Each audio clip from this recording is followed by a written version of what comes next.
Happy Tuesday, everybody, and welcome into To The Point. Hope you're all doing well. Yes, it is Tuesday. We're coming off a holiday Monday, family day, as it were.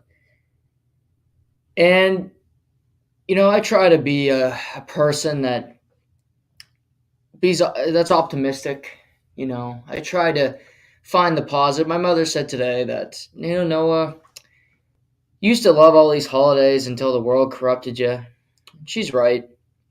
Or my brain could have corrupted me, which is a corrupt place in and of itself. But am I a fan of Family Day? No. Should I be? Probably. I didn't have to work yesterday, which is. But in all honesty, ladies and gentlemen, I would have rather worked yesterday than have a day off with the name of Family Day.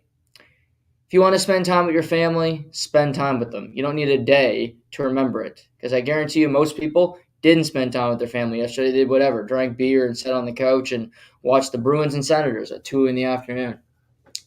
Now I'm all for afternoon sports. Wish it happened every day of the week. Love a Thursday and a Friday night. Why? Because there's golf on at 4 o'clock until 8:30 p.m.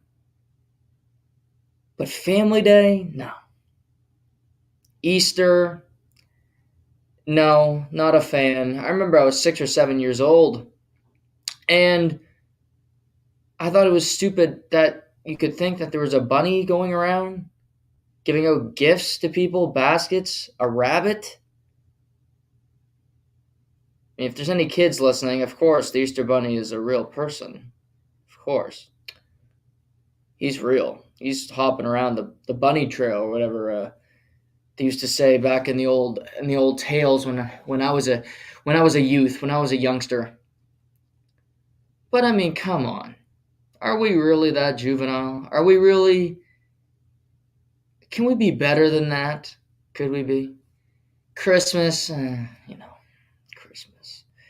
Christmas, Easter, all these religious holidays, not a fan.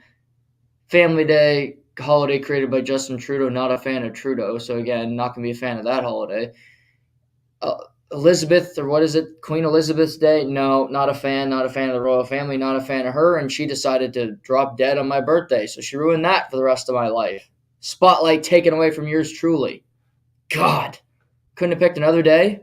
I mean, my father's also born on that day, and I love him to death, but I mean, come on. Save something for us.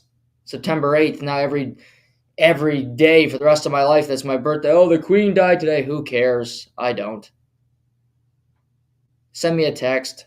Queen's dead. Great. She did whatever she did. Didn't do anything for me. Labor Day, okay. That's I'm okay with Labor Day. That's Family Day. It's a day off because the workers deserve a day off. Okay, I'm cool with that. But Family Day and Labor Day, aren't that kind of the same thing? You had to work so hard so you're not with your family, but so you can do it on Labor Day. God, what other holidays? Halloween, not a holiday. Thank God. Stupid. People dress up every day of the year now. What else is there? Thanksgiving. It's okay. Thanksgiving. I would like Thanksgiving more if it was in November. I'd be a big fan. It'd be my favorite holiday. It's in stupid October that nobody even cares about. New Year's, hate it. Stupid. New Year's. What's the point? It's just another day. It's not people that need to see the year change to make changes in their life. You need help. Boxing Day, sure, whatever. Go buy more shit. There's deals on to go buy stuff. It's called Black Friday.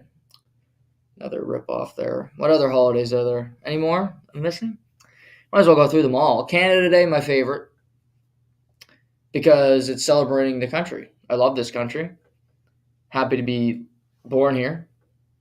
Hopefully not live in Canada the rest of my life, which sounds contradictory to my first point, but I do love this country. Happy to be free. Just happy about that. New Brunswick Day, okay. New Brunswick's fine. It's giving me what I have, so beautiful in the summer, dreadful every other time of the year.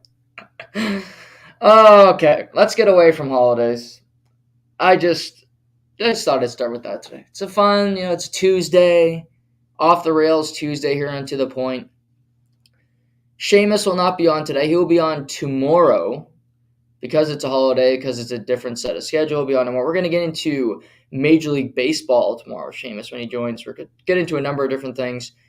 But I want to talk about Major League Baseball. Spring trainings are opening. News around the MLB world, owners talking about spending money. Aaron Judge talking about hitting 60 home runs. Toronto Blue Jays are getting rid of their home run jacket. Thank God. Lots happening. We'll get into that tomorrow. Headlines coming in.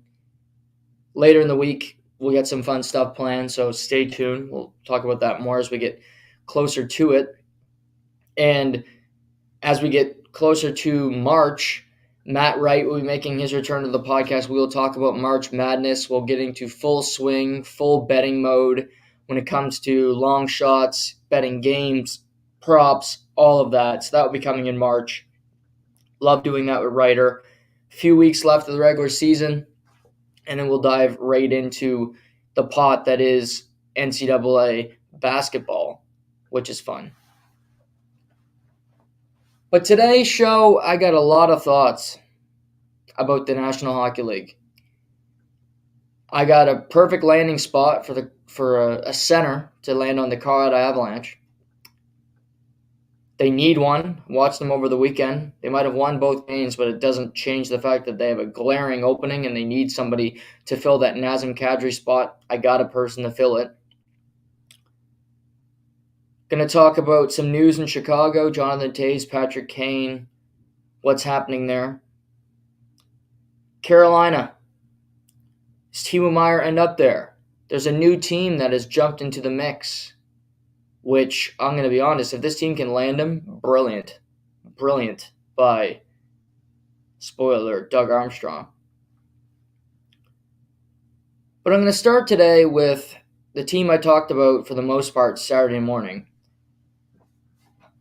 And that is the Toronto Maple Leafs, who traded for Ryan O'Reilly and Noel Acciari in their blockbuster deal. And through 2 games, they're 1-1, and they played average.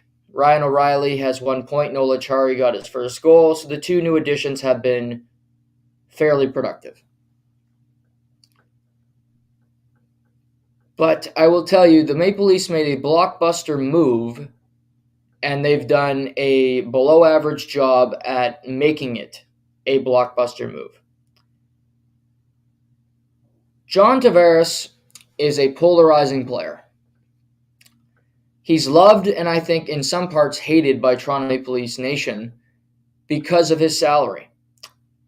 He's loved because he's Pajama Boy. He's loved because he's finally an Ontario-born player that would come back to Toronto after every other one said no thanks because the organization was crap. But he decided to come home. Put on the PJs, Love Fest, July 1, great. But since then, since John Tavares has landed back in Toronto, the team has won nothing in the postseason, and he makes $11 million, and that seems to piss off some Leaf fans. Well, this season he's played pretty damn well. Really productive, played extremely well with Bill Nylander and Mitch Marner at different parts of the season. But now we sit where John Tavares is on a team where he is now a winger when his position is center. Ryan O'Reilly traded in a blockbuster trade, which I agree with for once. Tarasenko trade, not a blockbuster. Bit piece added to a very good team. Sorry, Shay. But bit piece traded. Ryan O'Reilly and Noel Acciari, not bit pieces. 2 pieces that could help you maybe win a series. I emphasize maybe because Tampa's still pretty damn good. But you get another centerman, as I talked about Saturday morning. You have Austin Matthews, you have John Tavares, and you have Ryan O'Reilly. You have a Hart Trophy winner, Rocket Richard Award winner, John Tavares, exceptional status in the OHL draft. And you have Ryan O'Reilly, the Stanley Cup champion, Selke Trophy winner, Conn Smythe. Don't need to go through more of his accolades. Sounds like you have 3 center icemen, 1, 2, 3, that you can plug in, and it's going to be very difficult for the opposition to defeat you. Nick Paul, want to try Ryan O'Reilly? Good luck. I like Ryan O'Reilly's chances of winning that matchup.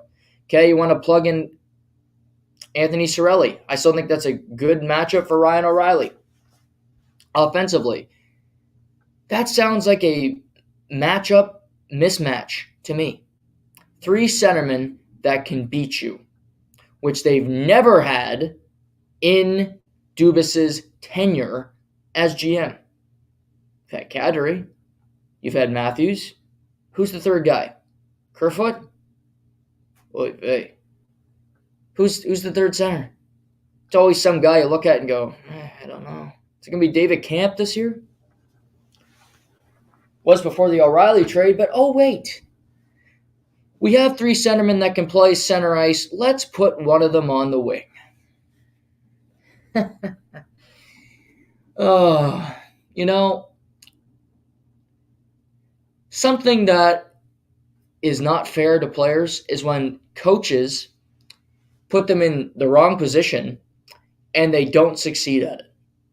That's the coach's fault, not the player. The coach deserves the blame for that not working out because he was too smart for his own good. He decided to be boy genius and not just stick to the plan. He said, you know what, let's make shrimp when I'm allergic to seafood. Let's cook shrimp tonight. Well, that makes a lot of fucking sense. We could have just had meat potatoes. We wouldn't be in the ER and you might not be on the fucking operating table in 2 seconds here. No. We can't have 3 good center icemen on one team. Oh, God, we couldn't possibly try that. No, let's put Ryan O'Reilly at center and John Tavares on the wing with Mitch Marner. No. Wrong. Stupid. It doesn't fit. I've seen 2 games. It doesn't work. Why have a centerman play the wing? This isn't the fucking Olympics. This isn't where Bergeron is playing with Sidney Crosby and you put him on the wing. That makes sense. You have too many centermen. The team's too good. Guess what? Your team isn't that good. Your arrogance should not rise to that level to think that, oh yeah, we're just so good I can plug anybody in at center. I can have David Camp, Pontus Holmberg playing center ice. It don't matter. We'll beat that other team. Good luck. Good luck with that strategy. Because guess what? You're gonna fucking lose again, and you're gonna be unemployed, looking for somewhere to go work. Maybe you can go hang out with Dom Ducharme at the local Hortons. You have 3 great center icemen. Why not play them at their own position? Why not play them at center? I know this is a baffling thought here. No, let's put Tavares on the wing. He's never played the wing. He's great at winning faceoffs. Is he the fastest guy? No, but he never has been. Hasn't been since he was good, exceptional status. Hasn't been in junior. Hasn't been when he played at the Olympics. Hasn't been in Long Island. Hasn't been in Toronto. He never will be. But yet, he's been productive at the position. So what does this tell us? Because Sheldon Keefe doubled down on this stance today. This isn't me just overreacting to a couple of games. He said this is not just something we're trying once or twice. This is where we're going moving forward with Tavares on the wing. So unless he's lying to us, which if he is, that's on him. Try not to lie in life. Unless he's lying to us, I can only go off of what I've seen. And what I've seen is stupidity when it comes to coaching. Doesn't fit. Doesn't work. Why not play 3 great centermen? Because adding Ryan O'Reilly to your top 6 does not fix your issues. It still means your third line is weak. It still means your third line is not going to be as good as the opposition's. Okay, you have a great top 6. What if they saw off? What if that could happen in Tampa? What if Point, Cirelli, Stamkos, Kucherov? Wonder if all these guys could saw off with Matthews and Marner and all the great Leaf forwards. Well, I've seen that happen before. And then I wonder, is it David Kampf or Kerfoot or Giraffe Pierre Engvall, is he going to score a big goal, or is Nick Paul or Brandon Hagel or Corey Perry? I wonder who is. Who am I going to go to the sports book on scoring that big goal? I wonder who I'll bet on. It's a tough call. Tough. I don't know. Yeah, I'm probably not putting money on Pontus Holmberg. So you add Ryan O'Reilly to your top six, you still have a third line issue. You make a blockbuster trade, and yet your problem still is there. Okay, it looks great against Montreal. Way to go. Nashville looks great against Montreal. Everybody does. Montreal stinks. But then you go play Chicago, who stinks worse, and you lose. You lose to the worst team in hockey, the Chicago Blackhawks. And you have that great top six. I just don't understand, when you have three great players at a certain position, why you don't play them at their position.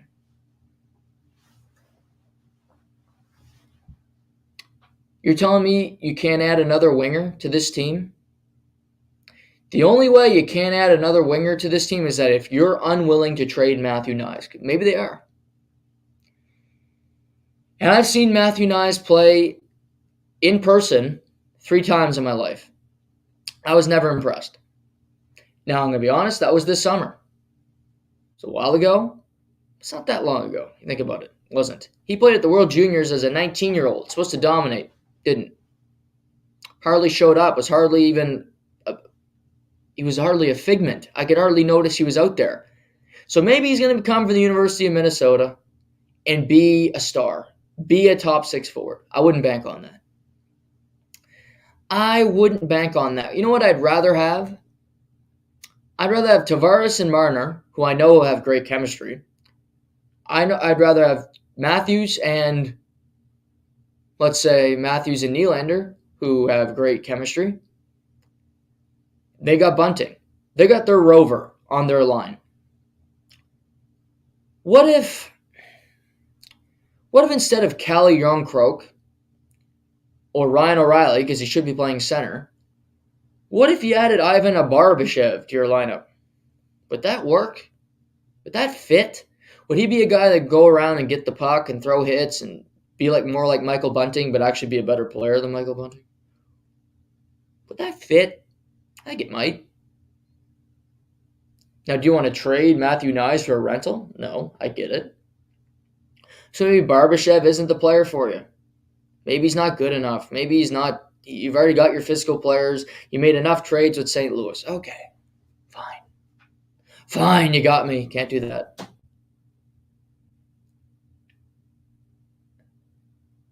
But I look at the Leafs, and Matthew Knies is going to have to be their piece up front to play top 6, because I don't know what they're trading.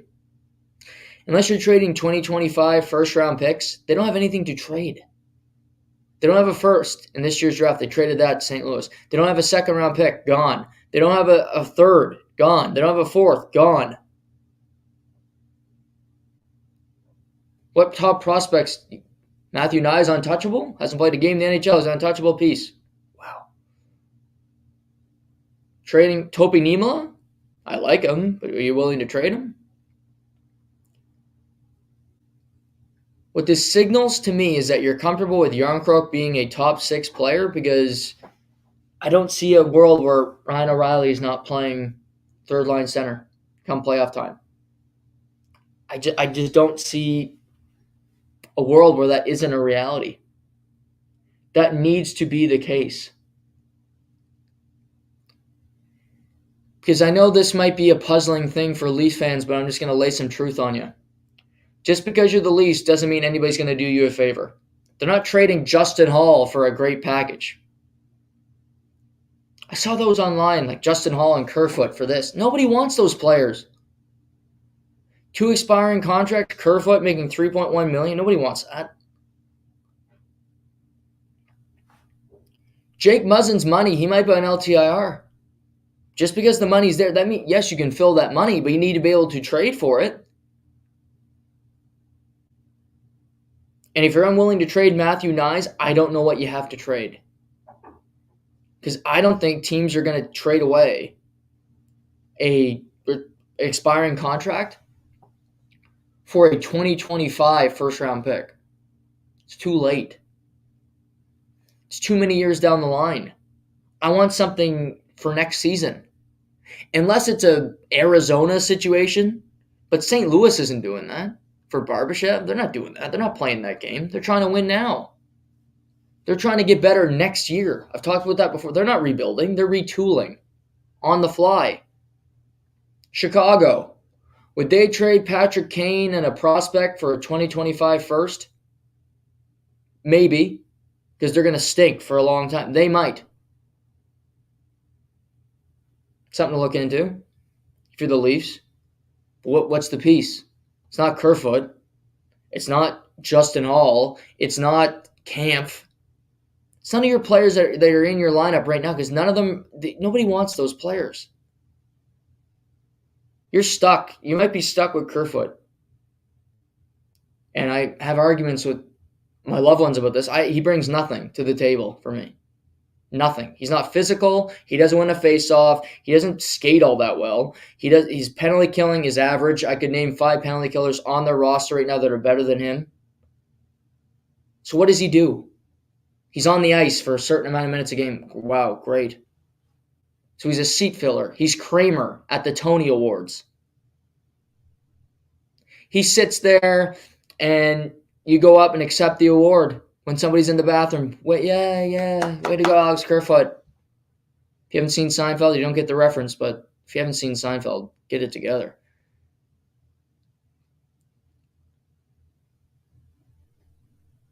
But I would love more trades. It'd be interesting to see Toronto do more. Go all in, do this. But if you're unwilling to trade Matthew Nyes, 2025 first, only so many teams are going to be intrigued by that package. Only so many teams are going to would trade for that because they could say, I don't want it. What's 2025? That's so many years down the line. It has to be a really bad team. But I also think the Maple Leafs look at their team, and I don't disagree. I think they need a defenseman. I think they need another D-man that would help them a lot in the playoffs.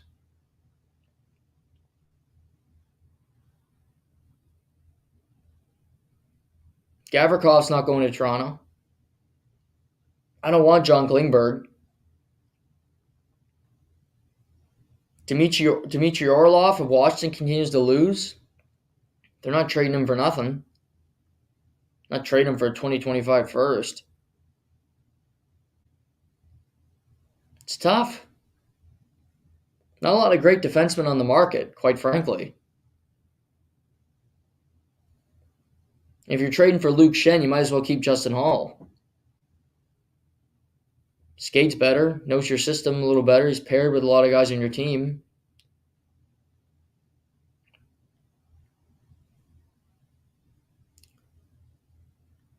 This is the fickle bitch of the NHL structure.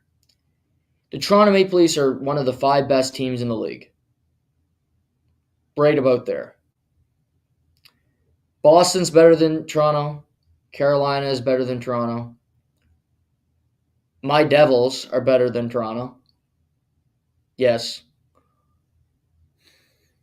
And, that's really about it. I think New York, the Rangers and Toronto are neck and neck. And I can't even say Colorado's better than them right now, even though I think Colorado is the best team in the Western Conference, and I think they are better than Toronto if they were to meet in a series. I think they'd win it. But Toronto's a top 5 team in the league. But here's the problem. Tampa's probably 6th. And Tampa's been there, done that. They got a better goalie. They got more clutch players than you. Fact. And they have something that I will take over great talent in the playoffs, and that's goal, and that's defense. Tampa's defense is so good. Hedman, Sergachev, Chernak. And yeah, they lost Ryan McDonough. And that will hurt them because Ryan McDonough was so important to that team, and Jan Ruda might be gone, but that defense core is still really, really good.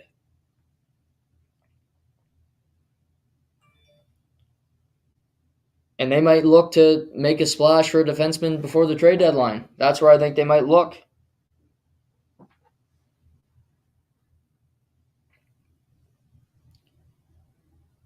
But that's the tough part, where you're not playing a lower seed, where you might not get a Pittsburgh in the first round.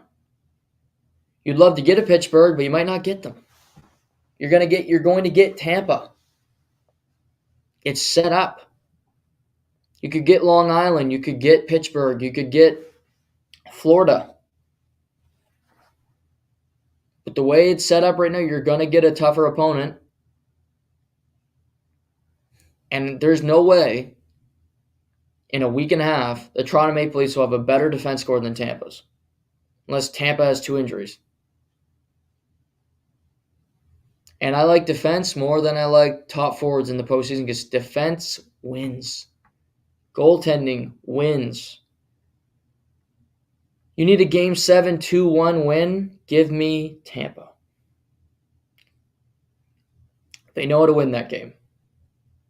And they're quietly going through this season. They're just playing games. Vasilevsky's played okay. Sort of like the Rangers. The Rangers made a conference final last year, and they're kind of finding their way through it. Zibanejad's had another great season quietly. Another 30-goal campaign for him. Number 1 center. Panarin putting up points. All the while, I still can't stand the way he plays. Tarasenko not doing anything. Just there. To the surprise of many people except me. Kidline playing well. But they just go about their business. They lose to the Jets last night, who are a good team.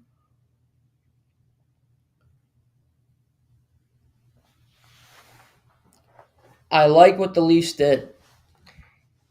But I truly think you have a week and a half before the trade deadline.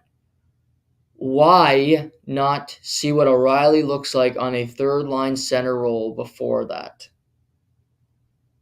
Playing with Giraffe, Pure Engvall if you have to for now. Play him with Yarncroke. I'd bump Yarncroke down, call somebody up to play in that second line. I don't care who. Yarncroke's a third-line player. If your team's set up perfectly, he's playing on a third line. He's a really good third-liner. He's not a top 6 forward. And that is why they have to put O'Reilly there, because they're set up poorly. But I would try somebody else to see before Matthew Knies comes who can fit there. Not O'Reilly, because O'Reilly's going to be playing third-line center when the going gets tough.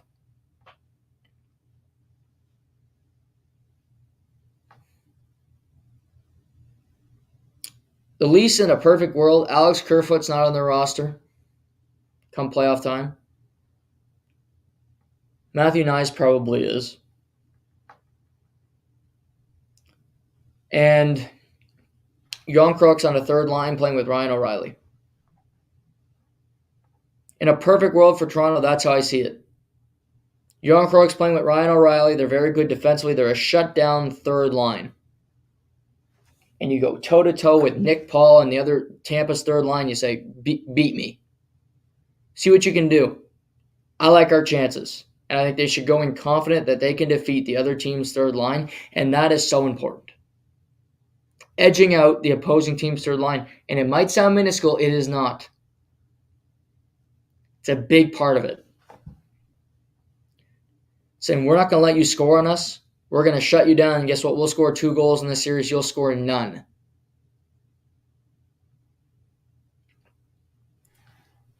But the strategy by Sheldon Keefe and Leafs brass to put O'Reilly on the wing is just pure stupidity to me.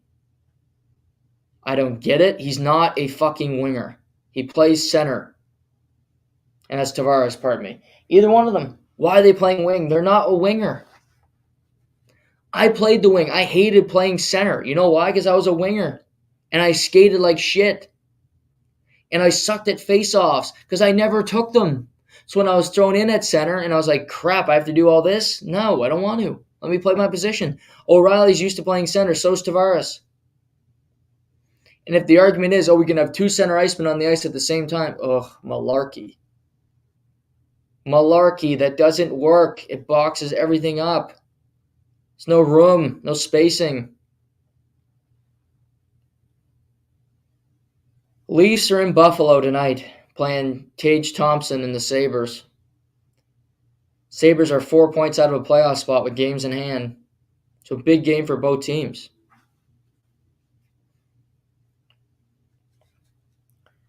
Buffalo does not have a whole lot of players that they'd like to trade at the deadline, quite frankly. I think Buffalo, they could either add or keep the roster the same. They don't have a whole lot of pending unrestricted free agents. They got Cousins locked up. They got Tage locked up. They got Samuelson locked up. They got Pekka Luukkonen, who's under a rookie contract, and net. Craig Anderson's a pending UFA. I doubt he gets traded at the deadline. They got all their youngsters locked up, and then they have Kyle Oposo is a pending UFA, but he's the captain of the team. I think he stays in Buffalo. I think he loves it there. They're sneaky because they could get into the postseason. I don't think they will, but it would not shock me to see Detroit and or Buffalo get in. Just a feeling I have, because the Islanders and the Florida Panthers occupy the first and second wildcard spots in the Eastern Conference right now, and they both have already played 60 games. They have 22 games left on their respective schedules. And games in hand can be worth nothing. That's absolutely the truth. You need to capitalize on your games in hand. You need to win them. But Buffalo's played 54. They have 6 games in hand and they trail by 4 points. Pittsburgh, I believe, has played 55. They gagged a game away to the Islanders last night at home, losing to the Islanders twice in 4 days after having third period leads. Oof. We have Detroit in the mix. They're playing the Capitals. Capitals are still in the mix to make the playoffs. So the Eastern Conference still bottled up, still a whole bunch of teams still fighting for position. I've talked about Detroit, where Dylan Larkin's a pending unrestricted free agent. Do they trade him? Do they trade Tyler Bertuzzi, pending unrestricted free agent? Does Washington decide to sell pieces to Dmitry Orlov? Does he go? Nick Jensen, pending unrestricted free agent. Does he get traded at the deadline? As the need for defensemen ramps up, to decide to sell him and get more than he's worth? We shall see. Let's pivot to the Pittsburgh Penguins. The Pittsburgh Penguins are in this position I like to call no man's land. The Pittsburgh Penguins are a team with a bunch of legacy contracts. They have Evgeny Malkin extension, the Chris Letang extension. You got Tristan Jarry, Sidney Crosby is still there. You have Jason Zucker. You have a bunch of players that you like, and you think this team should be better, including me. So I thought they'd be a pretty decent team this season, looking through all of it. But they now sit outside the playoffs, and let's be honest here. If the Pittsburgh Penguins do make the playoffs, they don't have a shot in hell of going anywhere. And that is the definition of no man's land, is making the playoffs every year, but knowing that you aren't going to win the Stanley Cup. And this can sound negative. This can sound like, this is totally not true. This is absolutely the truth. And it happens to many teams every year. You make the playoffs, but you know damn well going in, we're not winning anything. We would be shocked if we win a round. If we could win a round, that's a success for us. Maybe we're moving forward. But we got an aging roster. We got a team full of bad contracts. And we have a goaltender who's hurt more than he's healthy. That sounds like a just a lot of fun in Pittsburgh. Tristan Jarry's never healthy, and when he does get healthy, he gets hurt again. It's like every goalie in the league, but again, that's what's happening with them. Bad contracts. Jason Zucker, as much as I like him, hasn't worked out. And Pittsburgh doesn't play enough games. Injured a lot. Kasperi Kapanen, healthy scratch, hurt, back to being a healthy scratch, and in the lineup, can't stay in. Danton Heinen had to buy him out. Re-signing Evgeny Malkin for that type of money. Why? Oh, because he played on your team for a long time, and we have to keep him because people in Pittsburgh love him. We can't let him go. Ugh. Sentimentality is for your grandmother, and just sentimentality is for your mother. Just save it for when you go see your family on Family Day. That's when you should be sentimental. That's when you look back and you remember all the fond times, and you give her a kiss on the cheek and you say, remember that time we went down to the creek and threw rocks? No. When you're running a business, when you're running a franchise, sentimentality gets you nowhere. Sentimentality gets you to no man's land. It gets you to Pittsburgh Penguinsville, where you are in the playoffs every year, no shot.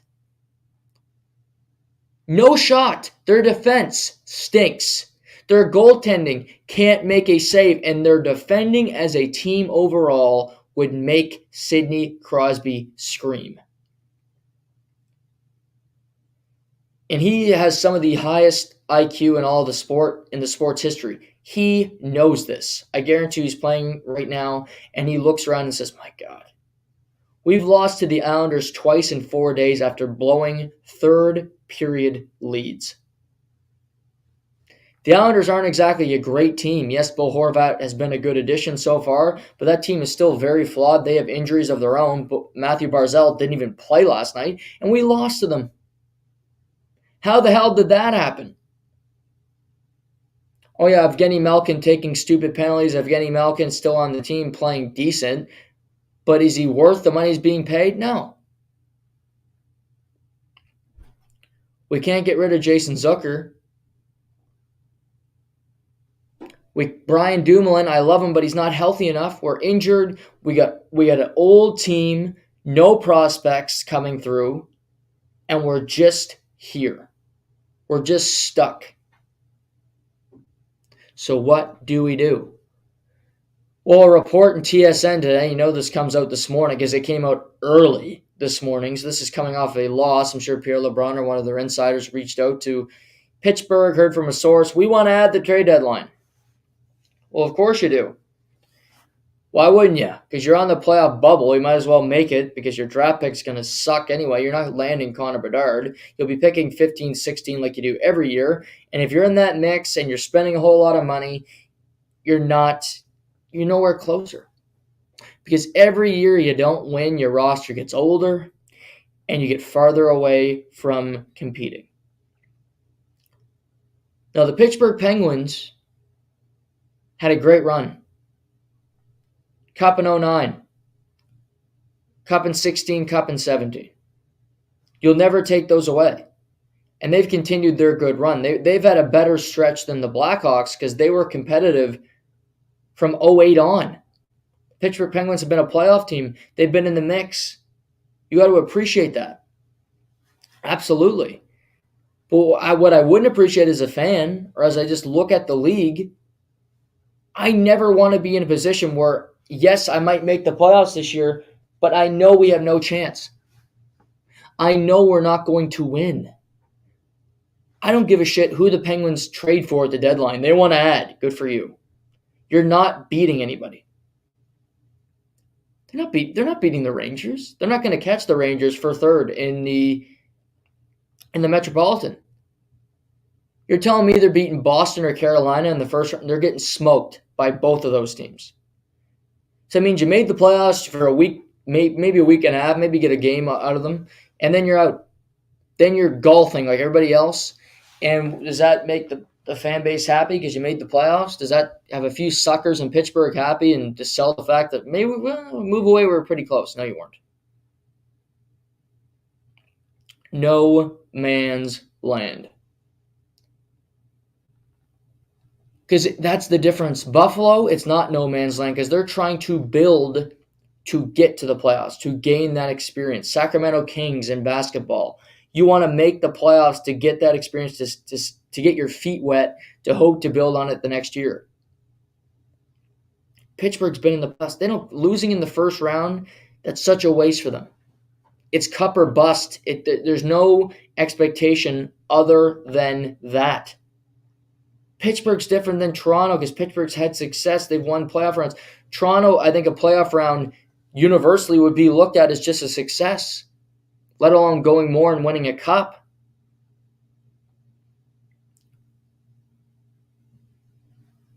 But I look at this Pittsburgh team. They're old. They're wounded. Crosby's still a great player. So is Jake Gensel. Yes, still two elite players. No doubt about it. Malkin has played better this season than I thought he would, to his credit. Still wouldn't have given him the contract.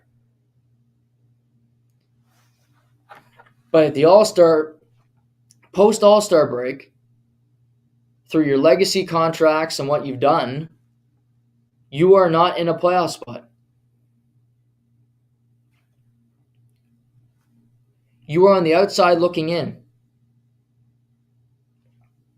And you've lost to the Islanders twice in 4 days. You cough up a lead every other night. You give up 4 goals like it's at your day job. Your forwards don't back check. You don't have buy-in from this team. Mike Sullivan's one of the league's best coaches, but your roster's your roster.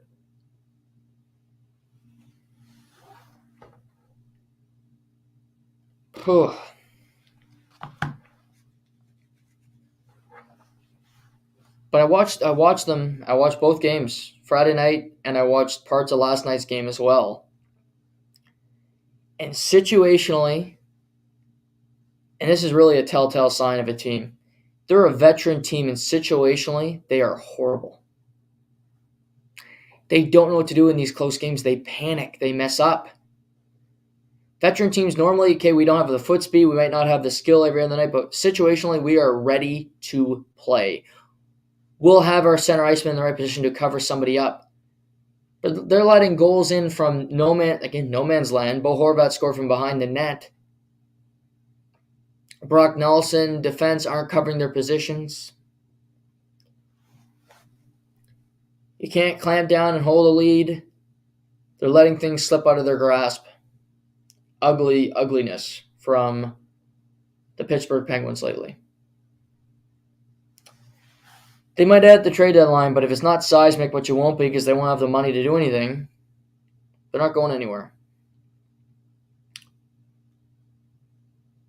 Saturday night, there was an outdoor game in Raleigh, North Carolina, between the Carolina Hurricanes and the Washington Capitals.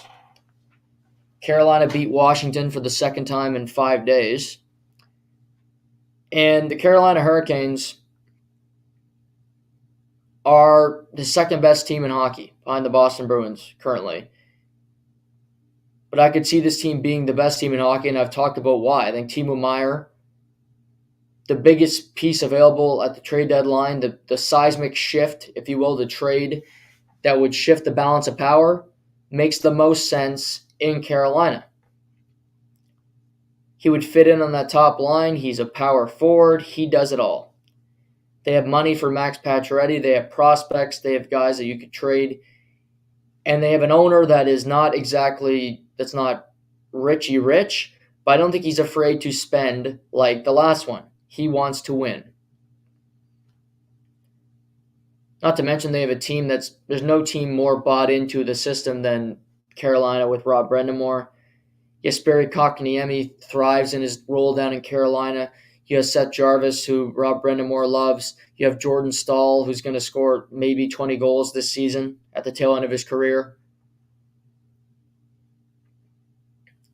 I love seeing, they play a simple style, but they got defense that can all skate, that will defend, that'll block shots. The biggest worry you have to think about Carolina going into the playoffs is goaltending. But I think game 1 of the playoffs, Korchkov, who's currently in the American Hockey League, will be the starting goaltender because, number one, I don't bank on Freddie Anderson being healthy he'll have a groin pull or he'll have a snake somehow bite him in the ass and he'll get venom and he can't play, or something will happen to Freddie Anderson where he's just not available. We might not know why, but he's not available. Korchkov, young, he's in the American League. He's played a lot of games this season. I think he'll start game one. But to me, it was an obvious Timo Meier to Carolina. They got the money. They have the pieces to trade for him. It makes all the sense in the world. But then there was a report this morning from Frank Saravalli of Daily Faceoff that a surprise team has entered the Timo Meier sweepstakes. And that team is the St. Louis Blues. The St. Louis Blues, who have been selling their assets. St. Louis Blues, who have traded Ryan O'Reilly. They've traded Nola Chari. They brought in first-round picks, second-round picks, prospects galore. They are now likely trying to leverage those pieces and some of the prospects that they have to trade for Timo Meier. Now, I'll tell you, Doug Armstrong is truly one of the best GMs in hockey. He is, because he traded O'Reilly and he traded Achara, and I think he got a good return, got good draft capital for these players. But I believe I even mentioned this on Saturday morning. If you haven't listened to that podcast, go back. That it wouldn't surprise me if Doug Armstrong didn't look at this as, yes, they're draft picks, but you could flip this into a player going into next season. You could get somebody prior to free agency, sign them, and you have Kyrou, you have Robert Thomas, you have Colton Parayko on the back end. You have pieces that can play. I was thinking in my head this morning, that could be a goaltender, because maybe Jordan Binnington isn't your future. You get a goaltender that you really like. Maybe it's UC Saros from Nashville, if a Skarov is pushing him through. You make a splash, you get somebody, and your team is locked and loaded for next season, ready to compete. Well, it looks like they might be ready to do that already, because Timo Meier is now on the radar for St. Louis. And I'll tell you, if Doug Armstrong can pull this off, it is one of the biggest, it would be just a complete shakeup. And it would rattle, I think, everybody, because the Boston Bruins, the Toronto Maple Leafs, the Tampa Bay Lightning, New York, the Rangers, every true contender in the Eastern Conference in the NHL, quite frankly, is rooting for St. Louis to get Timo Meier, because they want to have a better chance of winning. And if Timo Meier ends up in Carolina, I don't like that team's chances of winning. I don't like the chances of anybody beating Carolina, because they're just structurally playing so well, and Timo Meier is just a stud. He's already got 30 goals on the season. He didn't play yesterday. He was out with an upper body injury, but he plays the game so well. He's a smart player. And he would add just another element to an already great team. Slavin Pesce, Brady Shea, Brent Burns is fitting really well in Carolina. What's not to like about that team? And how do you beat them 4 out of 7 times? Minus the goaltending piece, which again will always be a question mark. But let's be honest, it's a question mark in nearly every market around the league. Minus Tampa, New York, Winnipeg, and Dallas. I don't fully trust Alexander Georgiev in Colorado. Linus Ullmark has been the best goalie in hockey this year. He's the front runner for the Vezina, but do I bank on him being fantastic the rest of the season? I could see him slowing down. But St. Louis has entered the waiting room. St. Louis is now looking at Timo Meier and saying, can we get our hands on him? And wow. Wouldn't that be something if they could do it?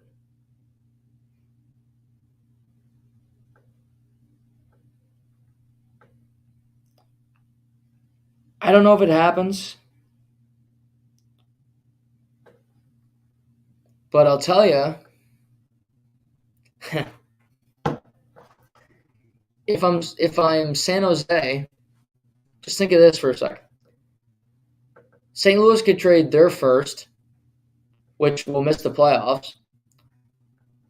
That first they got from Toronto, which if Timo Meier ends up, maybe, you look at that and say Tampa will beat them, so that's a higher first round pick, early 20s, say, late teens. So we got those two picks. So we'd have two first round picks, maybe in the mid teens. We have our first round pick in San Jose. That's three first round picks for San Jose in this draft. Not bad. And I'm sure they're going to get more than you'll get a prospect from San Jose as well.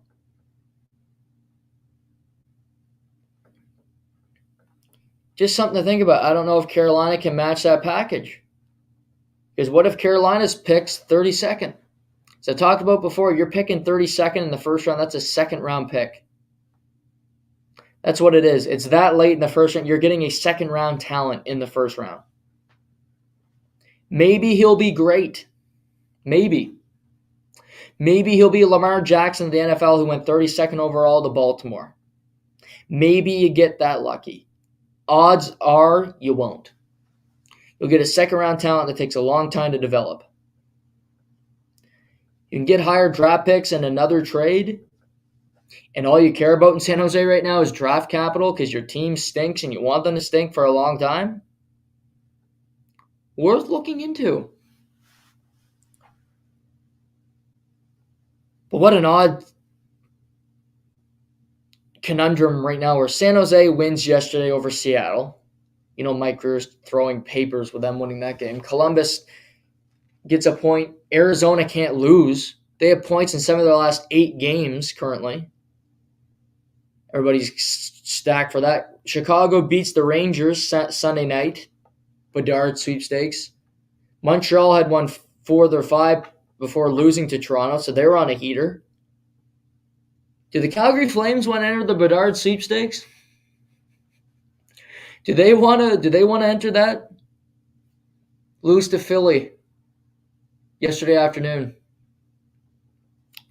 I guess the one game Alan Walsh bump with him tweeting about Jonathan Huberdeau didn't last that long. It's unfortunate.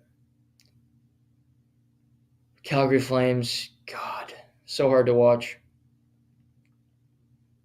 The teams in Alberta stink. I still think Timo Meier ends up in Carolina. But you're telling me that it's not intriguing to look into the St. Louis option and say we could get 2 first-round picks that would be mid, just potentially. I know Leaf fans, you won't like hearing this. But let's say you lose in the first round, which you like doing. You get 2 picks in the 20 range.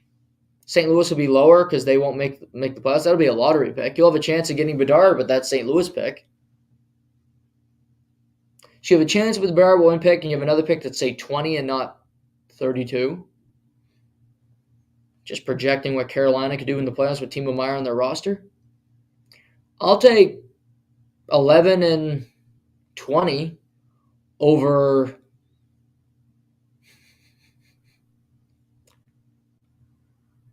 let's say the 32nd overall pick and a prospect. Just simple logic there. I don't know.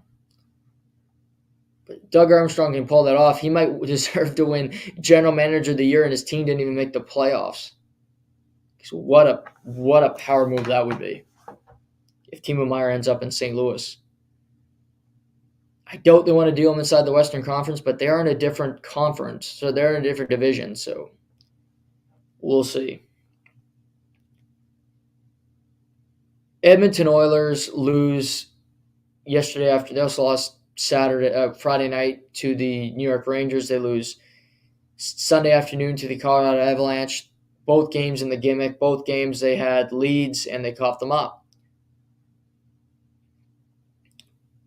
Edmonton does not have goaltending. They don't have defense. They don't have any depth forwards. And yet they're going to make the playoffs, and they have the best player on the earth. But they have nothing. I'm kind of tired of talking about Edmonton because it's a same thing every game. Draisaitl's a stud. Connor McDavid's awesome. Vander Kane's hurt, which I kind of pondered about last week because he's played so poor.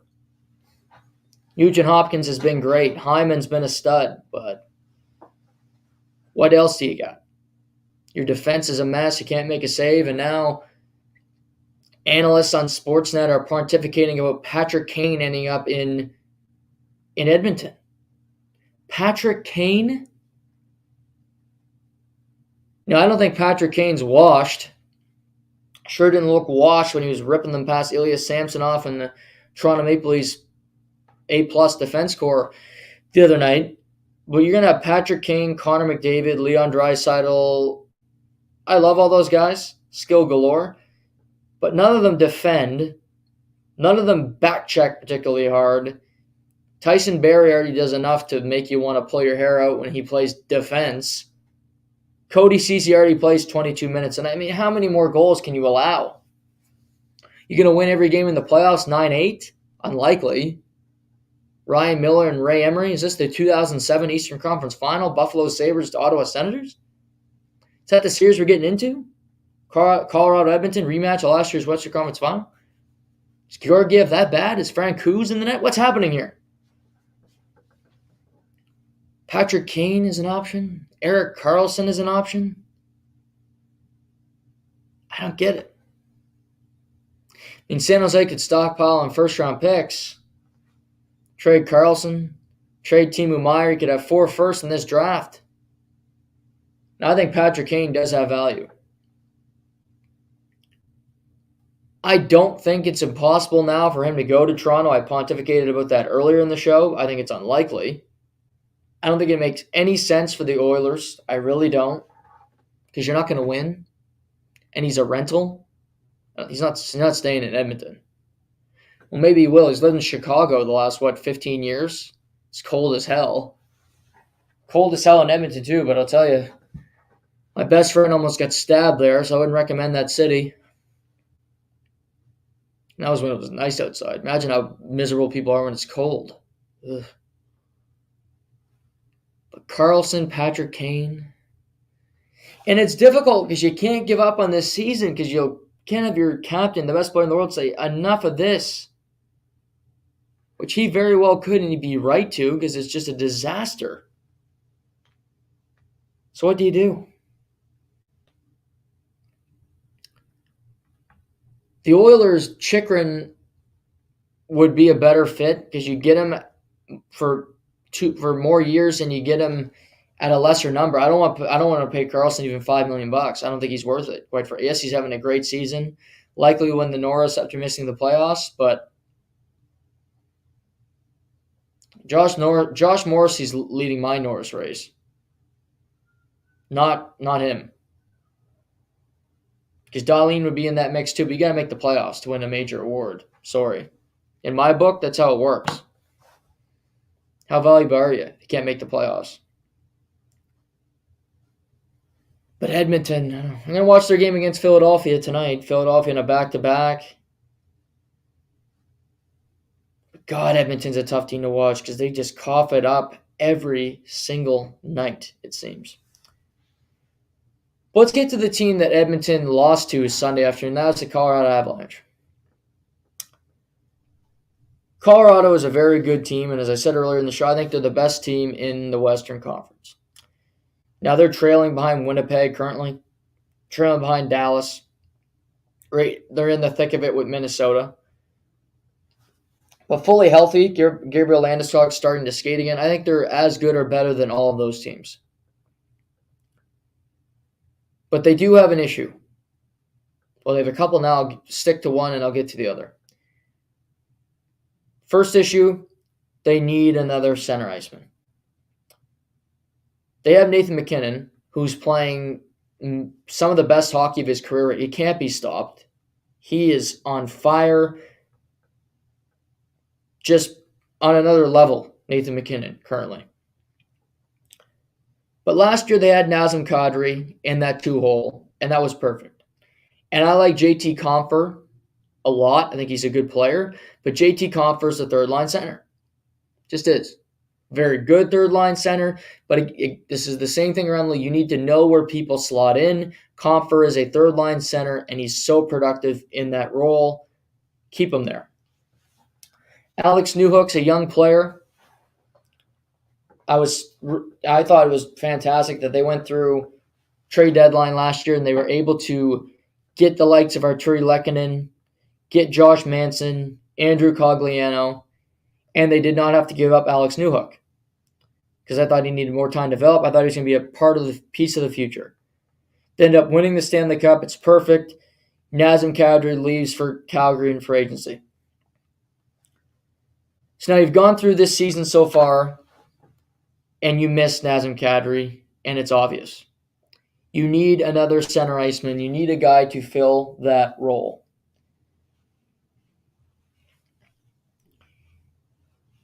And I have some options here.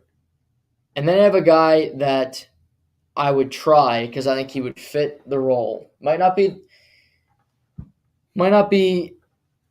he's played center before, and I would try him at center. But I'll start off. You have Adam Henrique in Anaheim. Adam Henrique's a very good player. Expiring contract. He got to a Stanley Cup final with New Jersey back in 2012. He competes hard. He's a veteran. The young guys really like him in Anaheim. But again, he's experienced. He's going to score 20 goals this year on a really bad team in Anaheim. See if he would come to Colorado, compete for a Stanley Cup. Option. How many of them A, B, or C? I just have them just an option. Another option, Ryan Johansson. The Nashville Predators just admit that you're sellers. The Nashville Predators stink. Let's be honest. They're just an old team. It's time for them to take it behind the woodshed and shoot it.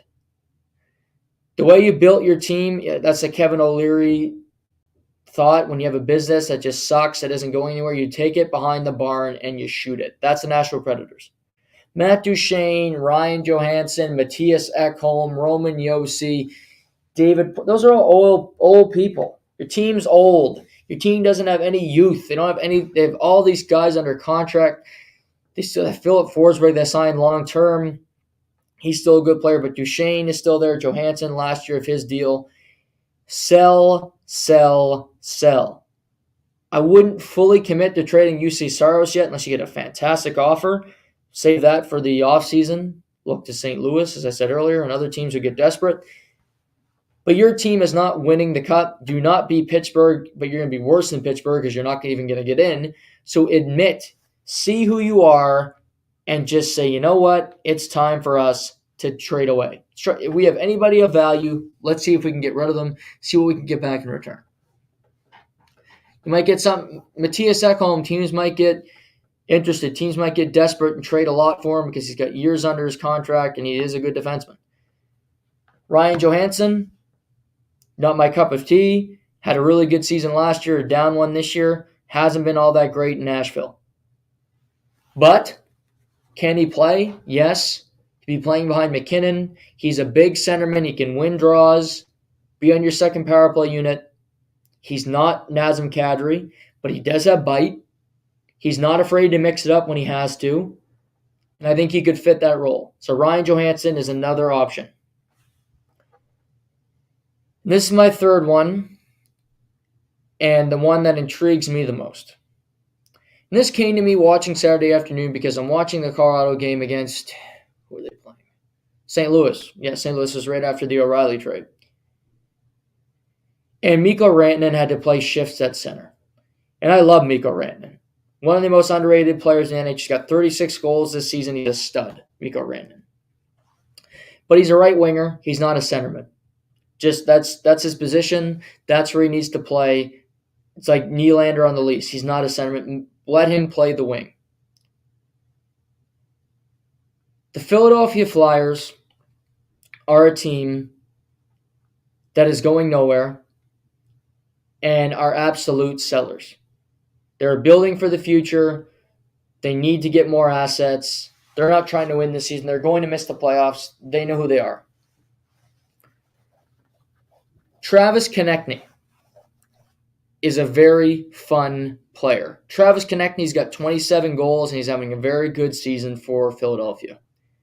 He's got 2 more seasons after this one on his deal, and you might remember this name because I brought him up about 2 weeks ago. Teams should look at players when you have 2 years left. How about Brandon Hagel at $1.5 million? How about you look at what Tampa did with Blake Coleman and Barclay Goodrow? Another year left on their contracts. These smart trades. I believe Jake Muzzin, that was a good lease trade where he had another year on his deal before he had to re-sign him. That was smart. You get him for multiple kicks at the can, multiple chances to win the Stanley Cup. It's not an expiring contract. 2 playoff runs with this player. Well, you'd actually get 3 playoff runs, Colorado, because Konechny's got 2 years left on his deal after this one. You need another number 2 center, and I would trade Alex Newhook to Philadelphia for Konechny. You're going to have to trade Konechny plus, likely Newhook plus, likely a first-round pick. Who cares? You might need another pick in there. He is worth it because Colorado is in it to win another cup this season. He will help you. He is not Nazem Kadri when it comes to physicality, when it comes to his irritability, but he is a better offensive player than Nazem Kadri is. He has a lot of the same intangibles. He's a fun player. He's got spunk. He's not afraid of anybody, and he will mix it up on every shift if he has to. I love Travis Konechny. Colorado needs a boost. Colorado needs a jump on offense.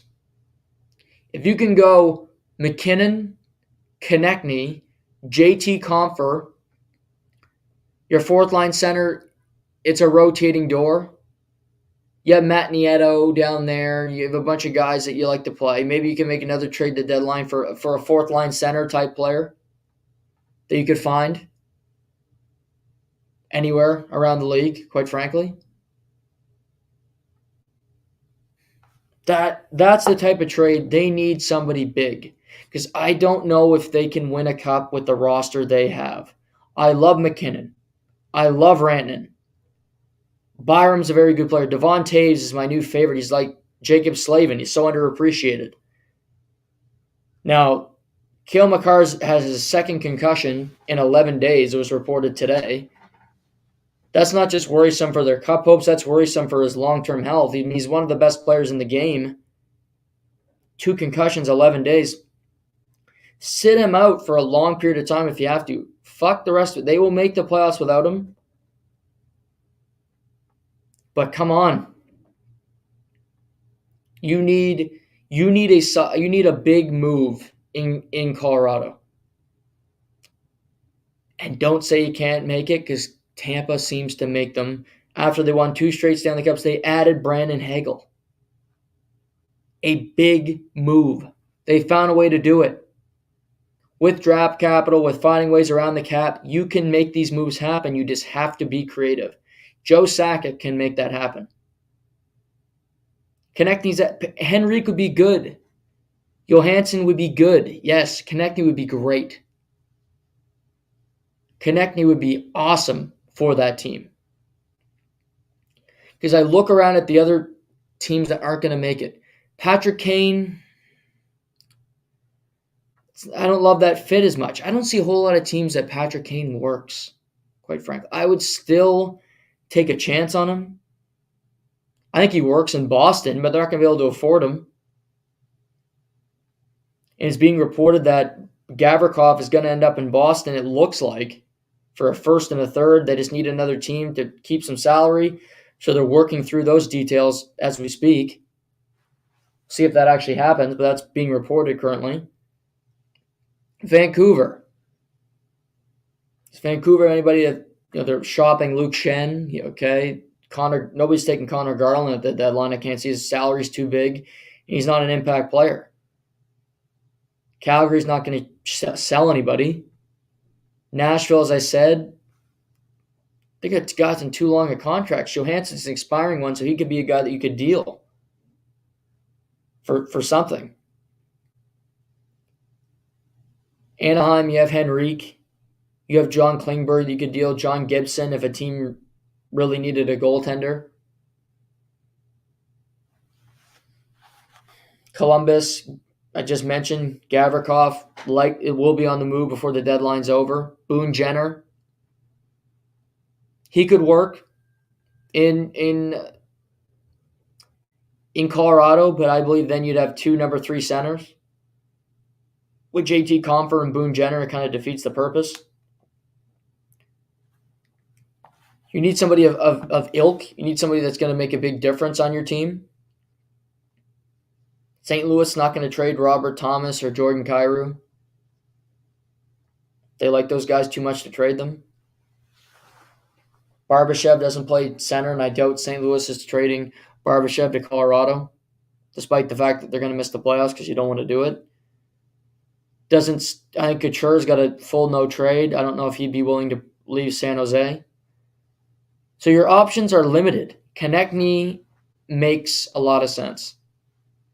Ottawa's not trading to Brinkat. They're not going to trade Shane Pinto or any of their young center icemen. Florida's trying to make the playoffs. They won't be sellers. Philly's that obvious pairing where they're in the Eastern Conference. They're not going to make the playoffs. You can make a deal with them.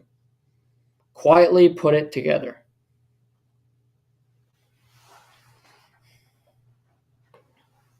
For me, that's the team that makes sense.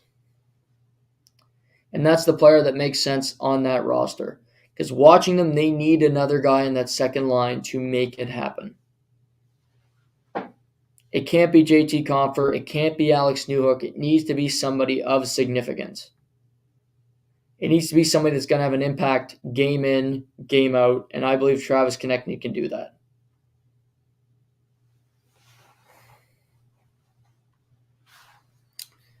Just reported, Luke Schenn is going to be scratched tonight against the Nashville Predators for trade-related reasons. He's the third player to be scratched because of this.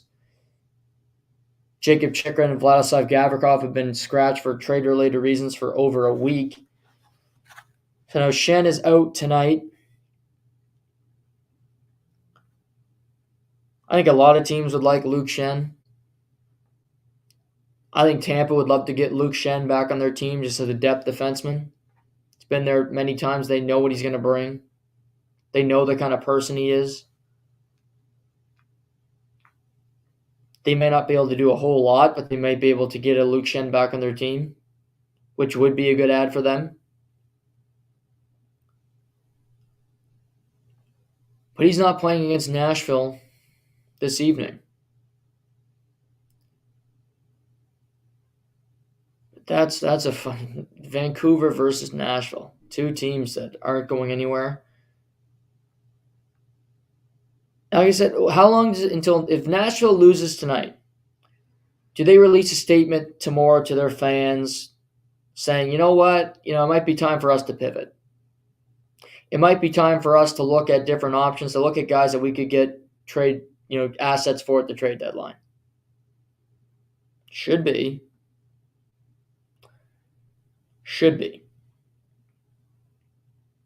Because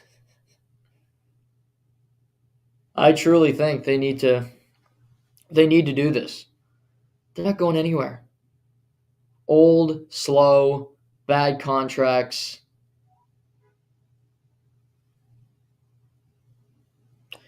And Darren Dreger just reported Luke Schenn is actually on his way back to Vancouver. And Frank Zaravelli is reporting the Senators are among the teams who have inquired with St. Louis Blues about the availability of Colton Parayko. Parayko holds a full no-trade clause, first year of an 8-year deal. I'd love to get Colton Parayko. Pierre Dorian knows that job. He is on the gates of hell. His ass is the fire. Say this is hell, right? This is Pierre Dorian. His ass is almost burning. He knows he needs a big trade for a defenseman. Jacob Chychrun, he needs something. He needs somebody.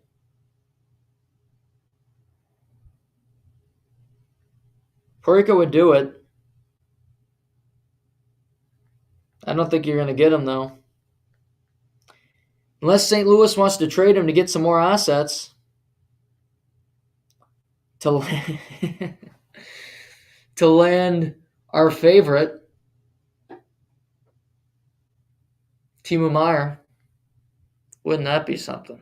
An Ottawa first-round pick is like getting a lottery. Oh, interesting. NHL never stops.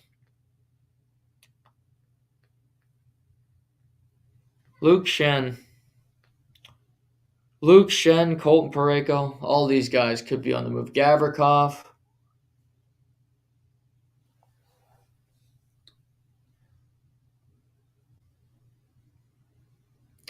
So I wouldn't love it if I'm a player and I'm not. I've heard they're not allowed to practice because they're protecting them. I wouldn't like that. I got to be in worse shape because you can't pull a deal off for me yet. If I'm Vancouver, I tell Luke Schenn, we love you. Go win a Stanley Cup. Come back next year. We'll pay you. We'll give you a 2-year contract. We'll give you some protection. You can be our 5th or 6th defenseman.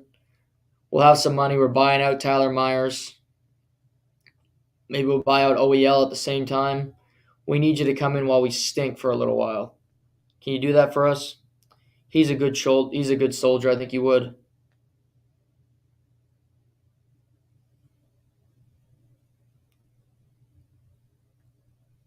Interesting on the NHL front. Before I move off the NHL, Jonathan Toews, he announced via his Instagram that he is not going to be traded at the trade deadline. He will remain with Chicago through it. And the main reason is because he's been dealing with some health issues, still dealing with that autoimmune problem he was dealing with a couple years ago. And he's been suffering from long-term COVID. So he hasn't been feeling well for many, many weeks now. He's just trying to figure out his health situation. So he's trying to get better. And Chicago's going to grant him that wish. They're going to help him through this. And the two sides will move forward together. And he'll look at his future in the offseason, but he will not be moved by the Chicago Blackhawks. He will remain in Chicago through the trade deadline. Whether that happens to Patrick Kane, that remains to be seen. But Jonathan Toews is not being moved, so the possibility of him going to a Boston, as I thought about, maybe a Colorado, that would have been a good fit. That is not going to happen. And good for him for coming out and acknowledging this. Good for Chicago for coming out and talking about it, because there would have been speculation, and now it's over. The more I look at this, I think he'll play his last game of his career this year. I think he'll retire a Blackhawk. The last game of this season, I think he'll say, this is my last game. It's been a tough couple years for him physically, dealing with a lot of stuff. But he's still one of the best Chicago Blackhawks in franchise history. Still one of the great captains in NHL history. Three Stanley Cups with him as the captain of that franchise, original 6. He was the captain of the team that ended the drought for the Blackhawks, winning for the first time since the 1940s. Captain Sirius, all that him and Patrick Kane accomplished, he will be remembered in Chicago forever. Yes, the end of his career did not go as well as he would have wanted, but that does not change his place in history and does not change the fact that he is one of the great players in our game's history. Oh, and I forgot about this nugget. Forgot about this little trade yesterday that I just loved. Love this trade. You might not have even seen this trade because it was so low maintenance, so maybe insiders, I don't even know if they tweeted about it because it was so mundane. But prior to the Ottawa, no, this was Sunday afternoon. Ottawa announced on Twitter that Tyler Mott would not be playing for trade-related reasons. And prior to the game starting, Tyler Mott was traded to the New York Rangers for Julien Gauthier and a conditional 7th-round pick. Julien Gauthier is a former St. John Sea Dog. He was playing 4th-line minutes for the Rangers. And Tyler Mott has played in Columbus. He's played in Ottawa. He was traded to the Rangers last season at the deadline, and Gerard Gallant loved him. This guy's a penalty killer. He likely won't score a goal his entire time in New York. He'll penalty kill. He'll skate hard. He'll hit. He's a perfect bottom six forward because he knows his role and he doesn't do too much. Penalty kill. So he is now back in New York. He fits better into the bottom six than Julian. Julian he's a younger player. He needs more of an opportunity. He goes to Ottawa where he reunites with Thomas Chabot and Matthew Joseph, two guys that he won a QMJHL title with back in 2016. So they all have a connection. But I love this pickup for the Rangers. Tyler Mont, back in New York, bottom six forward, low maintenance. You won't notice him. I will. He's a to the point special, is what he is. I love him.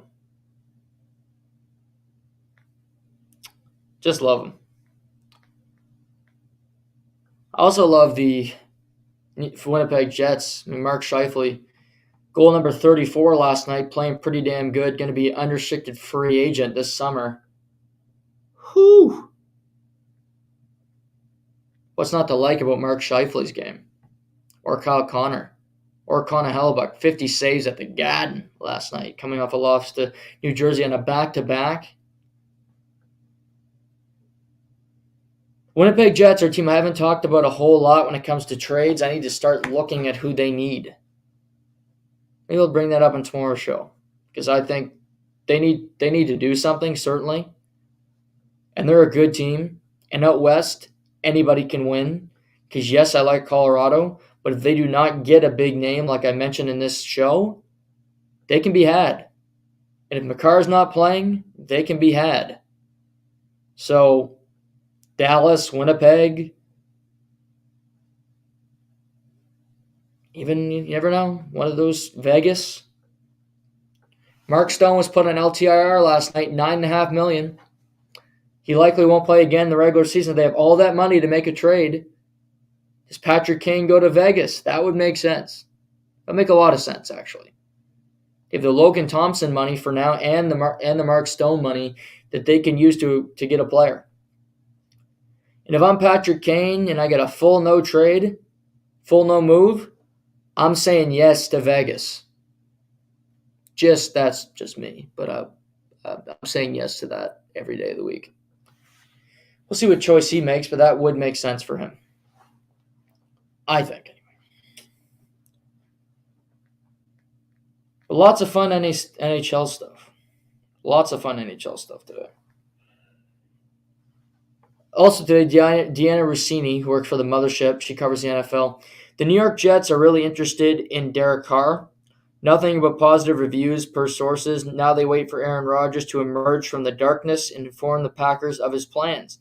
The Jets will be speaking to Green Bay about a trade if the Packers are willing. The darkness.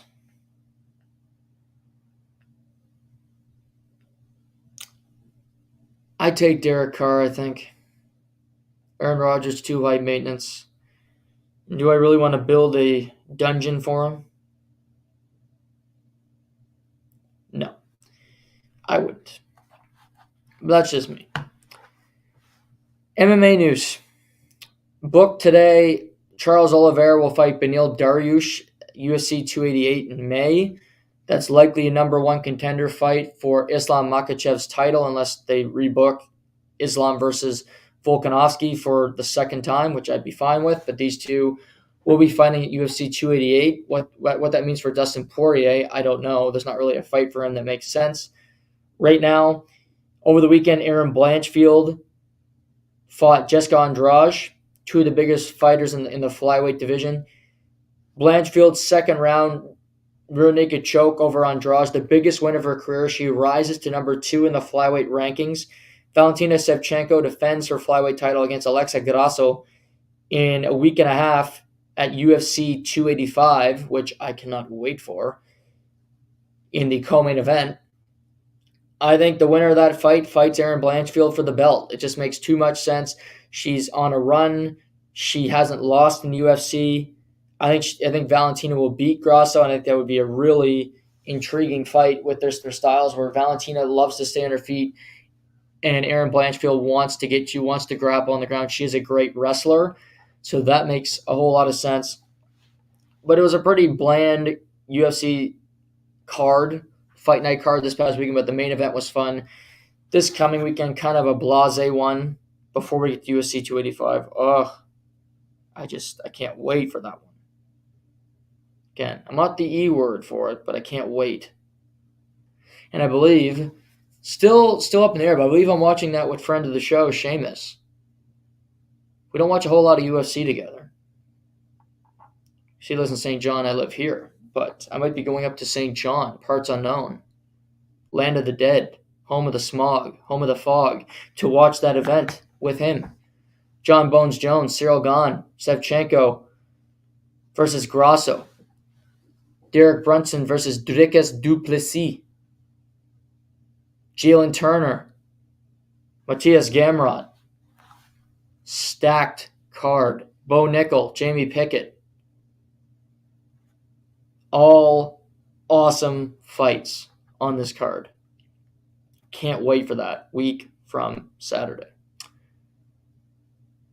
What else? Washington football team hired Eric Bieniemy as the team's assistant head coach and offensive coordinator. He'll be working with Sam Howell. He's heading into his second year as a quarterback. Really, his first year, he had one start as a rookie. It's sad that Eric Bieniemy had to take this job. He should be a head coach, but he hasn't gotten an opportunity for whatever reason. Hopefully it goes well for him and he gets a head coaching job down the line. But it doesn't make any sense that some guys get these jobs, and he's been one that's actually been successful, won multiple Super Bowls, had an MVP twice, and he doesn't get a look at a job.